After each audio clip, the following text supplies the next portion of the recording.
Shalom, party people, and welcome to the 12th C, February 5th, 2023 recap of the last week or so. This is a unique week recap since if you've been following along for any length of time, my 75 hard through the month of January has been kind of going up and down. Had several failures because this one has been a no holds bar. Past episodes of 75 hard, or past cycles, I don't know why I'm saying episodes like my life is a sitcom or something, because sometimes it's funny. But past cycles of 75 hard have been just, hey, we're going to do, maybe 85%, give or take, and take things easy. And like getting a lot of benefits from those kind of things, but not reaping the whole purpose behind 75 hard, which is actually the mental discipline and the toughness that comes behind it, and not so much the weight loss and the physique transformation, because there's plenty of other programs out there to look thin and sexy, but there's not a whole lot of programs out there that are going to make you go kick butt and take names. So that has been the real motivation, is the shift in mindset to go, okay, we're gonna move this around, and now the way my brain works is I'm going to be hardwired to actually going and kick butt and take names.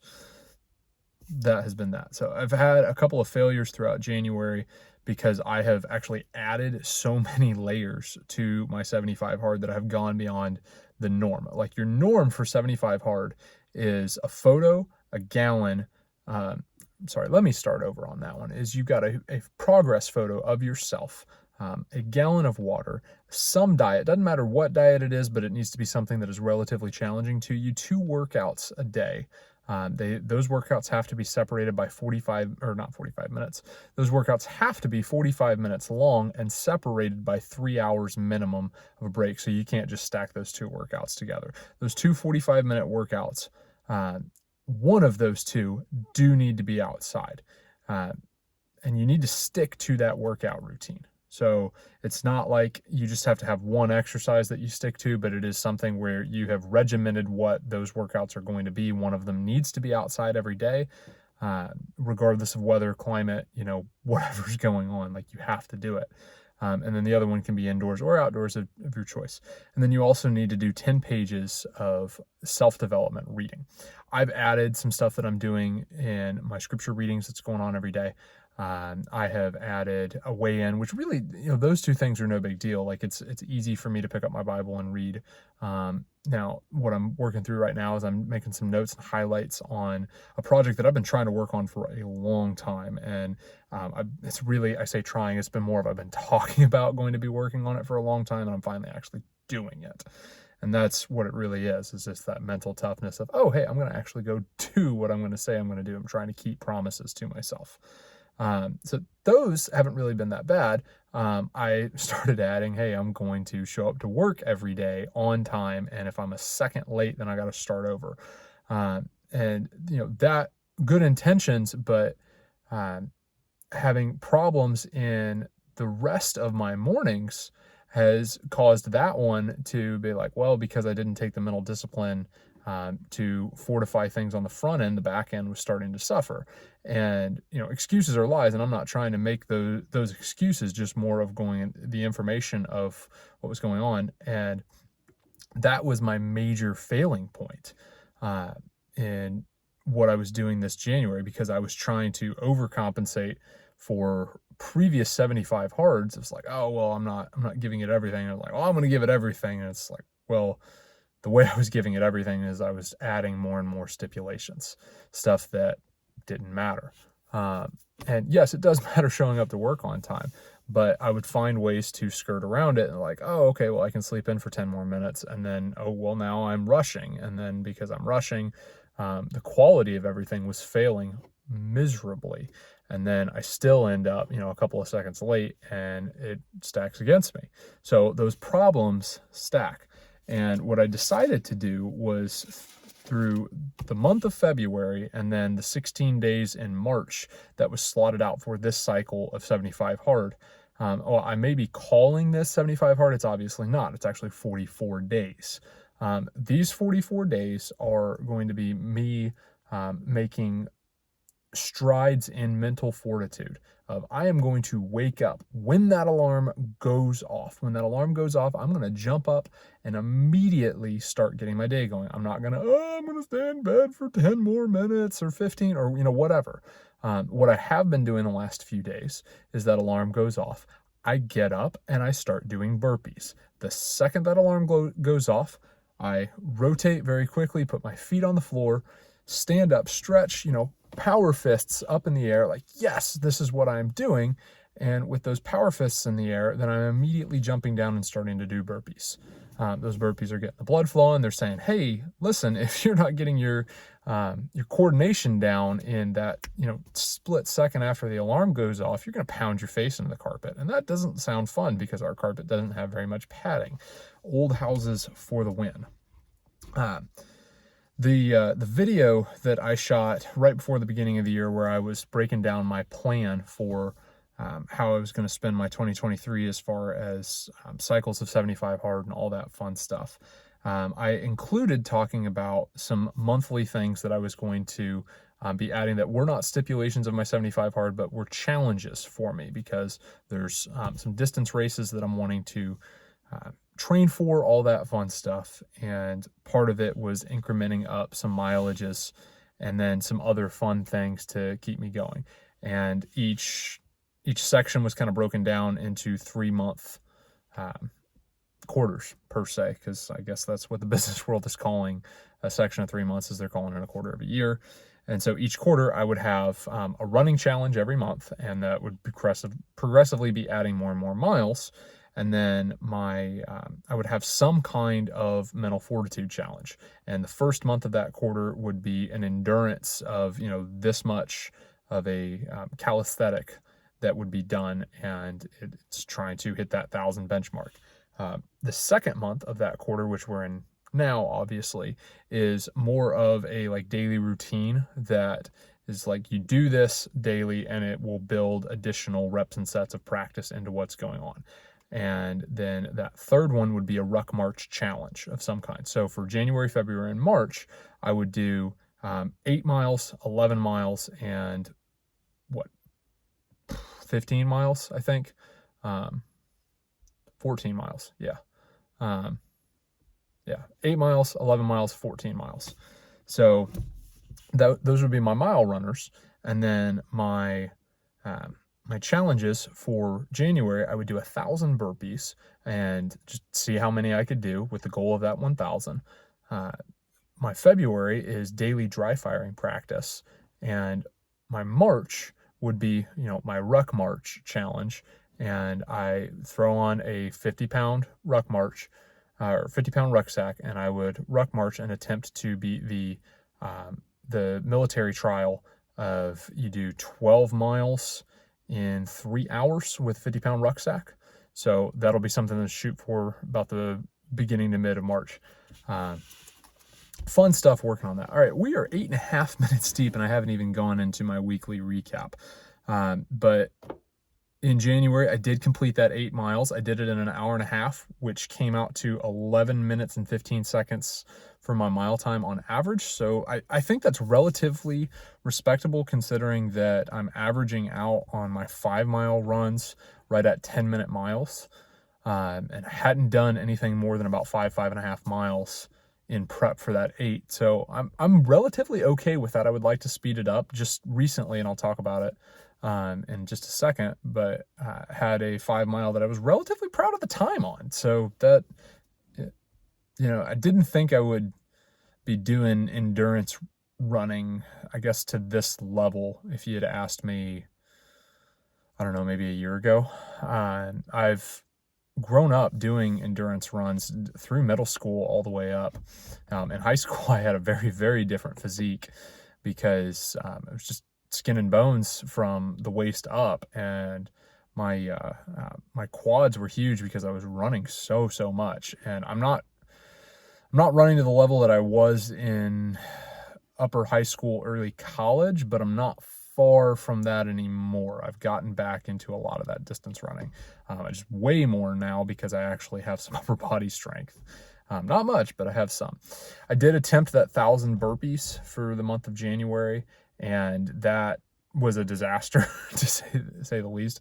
I have a personal record of 300 burpees, and if you had asked me before December what my personal record of burpees was, it was 30.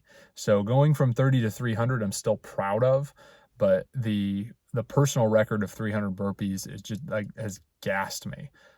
Will I be better at doing more burpees later? Yes.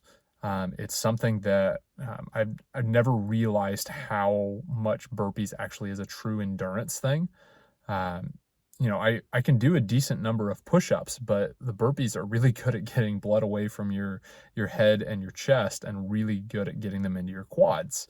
And it's like, oh, I'm getting extremely lightheaded doing sets of 20 burpees, let alone sets of 50 or sets of 100.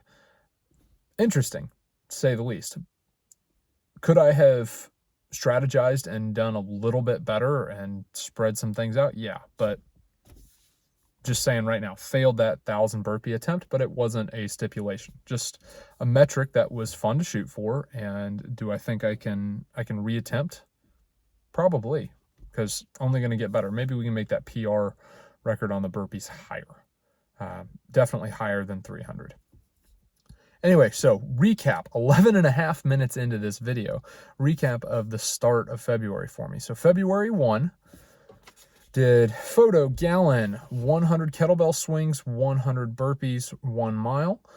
I started reading in The Power of One More by Ed Millett. Continued in another exercise of stretching, balance, reaction training, and some dry fire practice. Did my Bible highlights through Isaiah 66. For breakfast, I had peanut butter banana oatmeal. Lunch was some flautas, rice, and some apples. And then for dinner was some broccoli cheddar soup with some egg and turkey sandwiches. February 2, photo gallon, 5 miles in 46 minutes. I was very pleased with that time. Ran with a brother, JD Stone. He has appeared in some of my other videos. If you're interested in checking out that Ruck Talk playlist, feel free. Weighed in at 203.4 pounds. So I think I bottomed out in January at like 194, 195, something like that. So, some weight has come back on. I haven't been really, really adamant about weighing myself every day right now, because it's not part of my pure 75 hard, which is all I'm really worried about sticking to right now. But that weigh-in is something that is a good metric, because it shows me if I'm overeating or not. My diet right now has just been no added sugar greater than 3 grams per serving. So that is at least there. Continued in my reading, did Bible highlights through Jeremiah 30, 45 minutes of deep stretching and some dry fire training. Did peanut butter banana oatmeal, flautas, rice, spinach, and apple, and then chicken, mac and cheese, peas, and then some homemade bread. February 3, working on photo gallon, 3.5 mile ruck march with a 54-pound rucksack. Prior ruck marches had been done with 30 pounds, so jumped straight up from 30 to 54 pounds. Did a 45-minute cycle of that ruck march in 3.5 miles, so above that 15-minute mile time, but definitely gonna need to speed that up to be able to endure that 12-mile ruck. Continued reading, 202.6 pounds, Bible highlights through Jeremiah 52, 45-minute deep stretch, balance, and dry fire practice. Peanut butter banana oatmeal, flautas, spaghetti, and leftover biscuits and gravy with an apple. And then broccoli cheddar soup, sandwiches that were like egg and turkey sandwiches or whatever. And then I did shoot my video on the 3rd. That was a Ruck March video with Mr. JD Stone making another guest appearance. And we were talking about echo chambers and all that fun stuff that went along with it. So decent video. Check it out if you got time. February 4th, photo gallon, 45-minute walking and stretching. Enjoying that Shabbat time. Reading, 202.6 pounds. Bible highlights through Ezekiel, 45 minutes of deep stretching, balance, and dry fire training. Some peanut butter pancakes with a banana, soup, chicken, homemade bread, some grapes. And then for dinner that night, had fried rice with some chicken pot stickers and some chicken egg rolls. All right, so you may have seen me flash this one. I know it's backwards, but this is Your Next 5 Moves by Patrick Bet-David.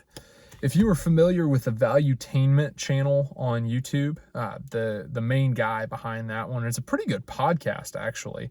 He has some other endeavors, but Mr. Patrick Bet-David is a immigrant to the United States and has really, really done well for himself. He has kicked butt and taken names in a lot of areas. He has grown his businesses through the roof exponentially. And this is a book that he has written, and I do highly recommend it. This copy I borrowed from my local library. That's another thing that I really like about 75 Hard is like all of this is free if you really want it to be. It's just putting in the time.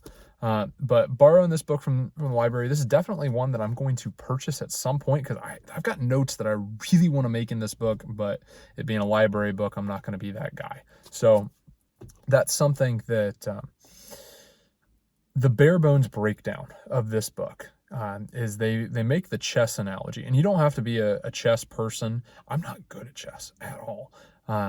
But you don't have to be a chess person to make some really good takeaways from this book. And this guy is not a chess player very much. He does make some references that are, good to know. If you know the names of most of the chess pieces and how they move, like you're going to get all the chess references that are in here.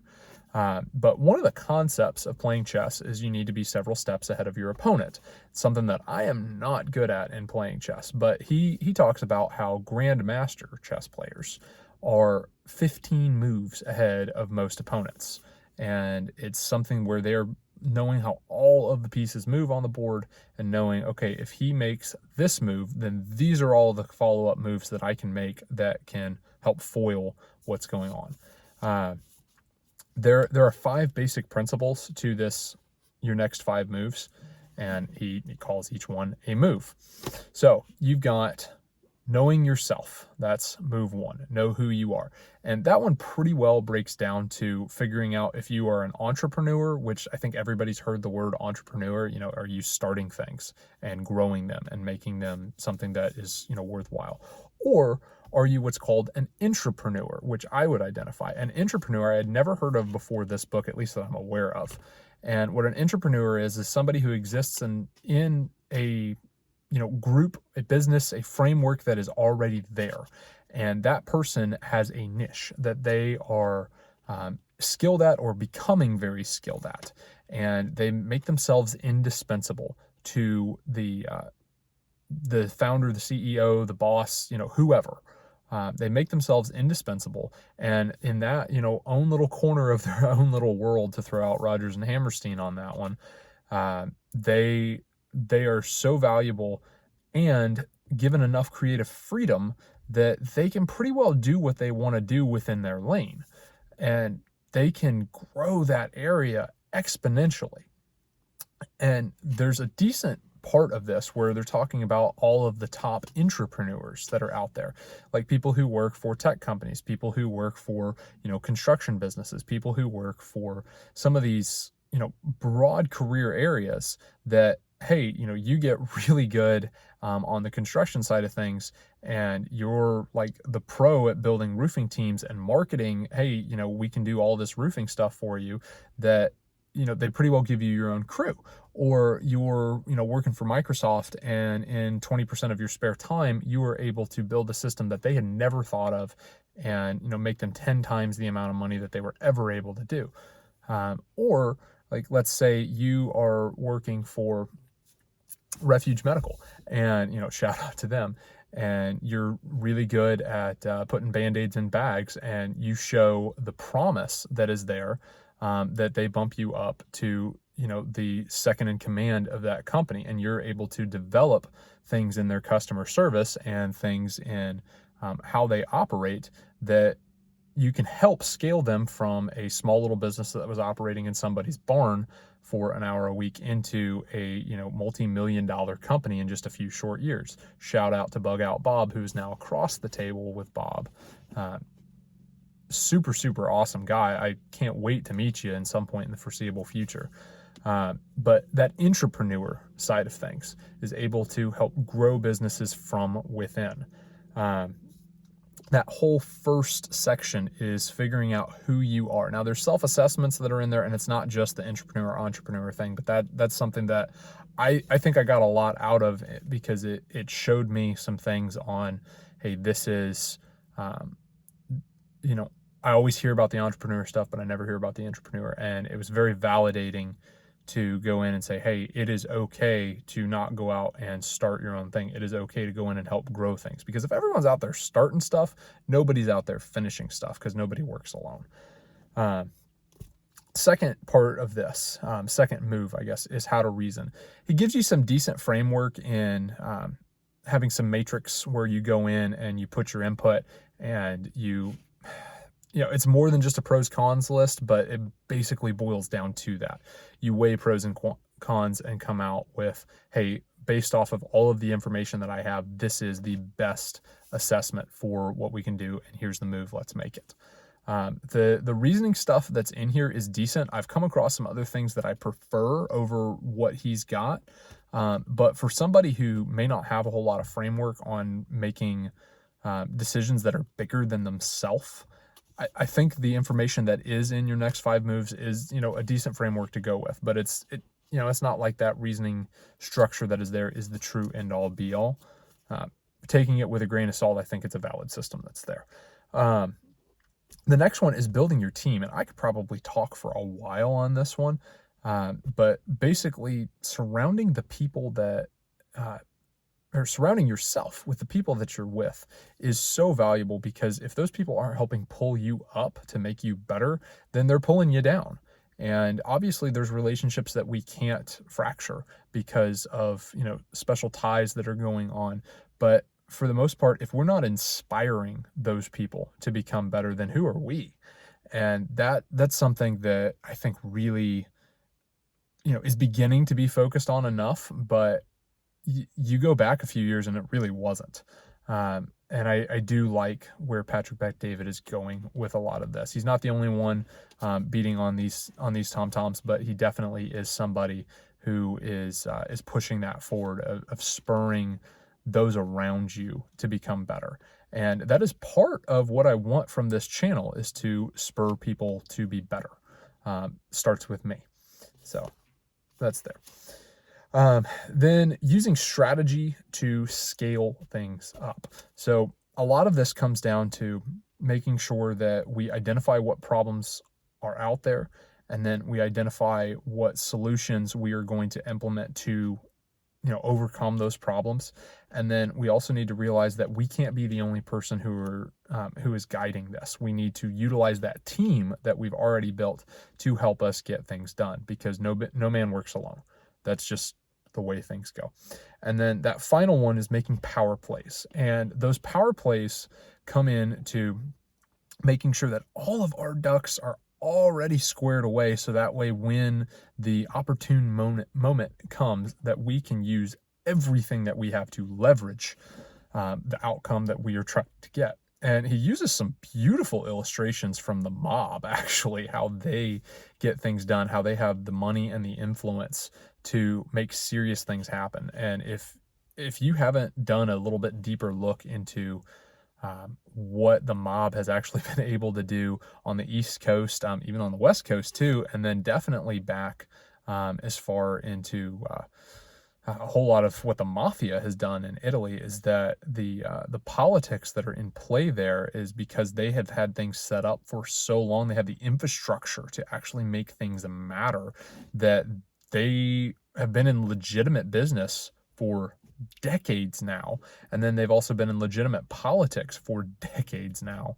And they have the power that if you didn't have all of your other ducks in a row, you didn't know yourself, you didn't know how to reason, you didn't have the team that was built, and you didn't already have the strategy to scale things up, that those power plays would not be possible.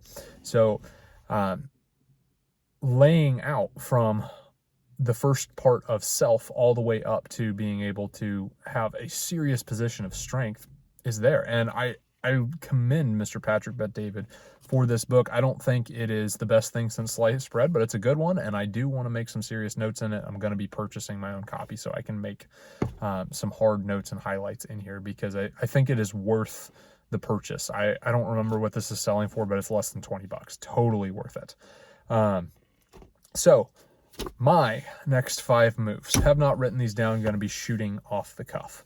But for this channel, number 1 is channel growth, because I do want to impact people's lives. And if it's through this channel, great. Not necessarily interested in making money from this channel, but as I've said from the get-go, that I would be tickled pink if I ever am able to put something in my pocket from this channel. But anything that, seriously does come in for the next while on revenue is going to be going into training budgets, and those training budgets are going to be filmed, which will be, cycled back through, because this whole point of this channel is conditioning. People are asking me, people that I know at least, maybe a couple of people in the comments, but people are asking me, hey, why are you doing so much of your videos on 75 hard? Well, step 1 in this book right here is knowing yourself. And I don't think that I can spur people on into changing themselves until I have already gone through that process. I mean, I can make some decent comments, but I'm kind of tired of giving advice that I don't follow. I think I would rather operate from the position of, hey, this really worked for me. Maybe you should check this out too. I think that will go over a whole heap of a lot better. But really focused on that 75 hard for the time being, because number 1, it's cold outside, and really about the only outside filming that I'm going to be doing for the time being is like those ruck marches. My step 2 behind all of this is starting with me, making myself better, getting better at practicing with my combustion, my cordage, my calories, getting better with practicing with my combat, my casualty care, all of those 12 C's of survival that really inspired the starting of this video. Getting good with my commo, getting good with my conditioning, the number 1 thing that I have really been stressing behind this. And that conditioning is in all of those 12 C's. So if I'm good with myself, then I can go through and say, all right, these are the areas that I have excelled in. These are the areas that I really need to build up, and identify those areas that I need to spend more time on training, seek out help from other people who are far, far better at me, or far, far better than me in these areas, and prioritize and execute, as Jocko would say. Building the team around me. I do have some people that I would consider part of my mutual assistance group. I don't know that we really keep that label on things, but I've got people that I work with that help pull me up.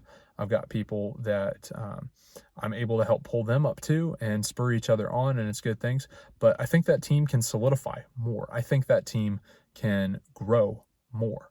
I think that is something that having stronger bonds and more people that are stronger bonds too, that we're all able to iron sharpen iron side of things.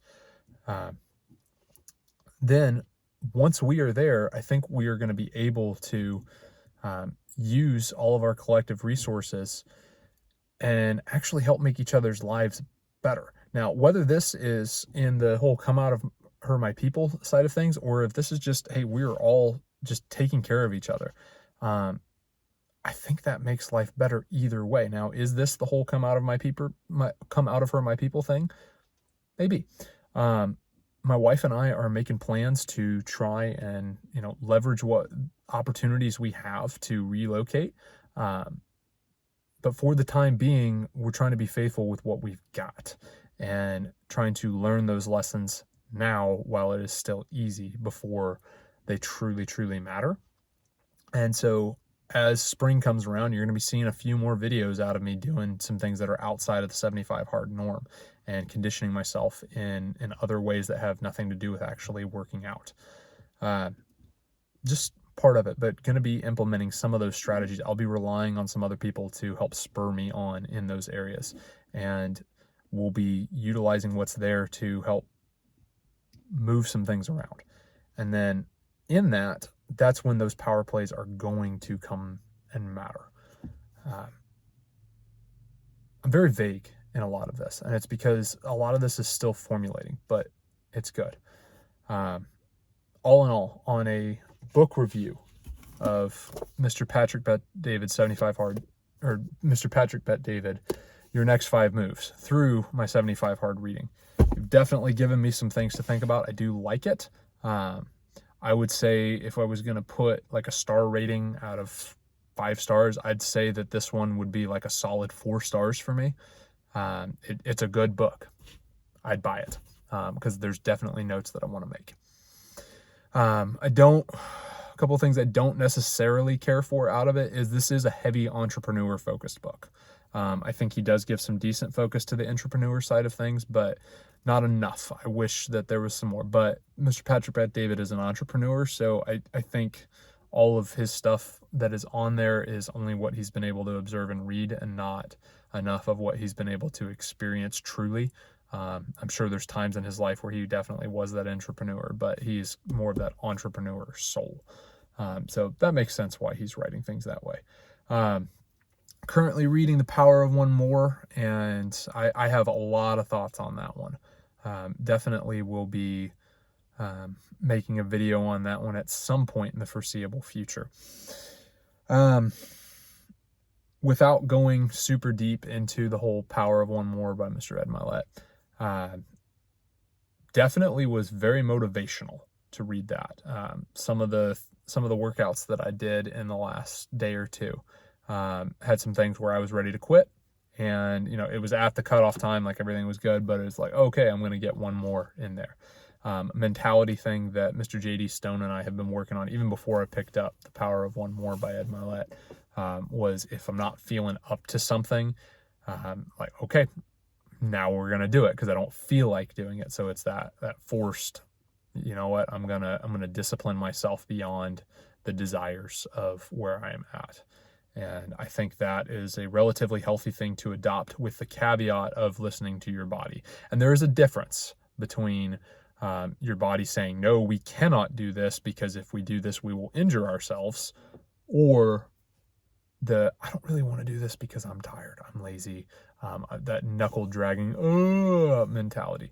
Knowing the difference between those two things, and when it's the knuckle drag saying, all right, that's my cue, time to actually go do hard things.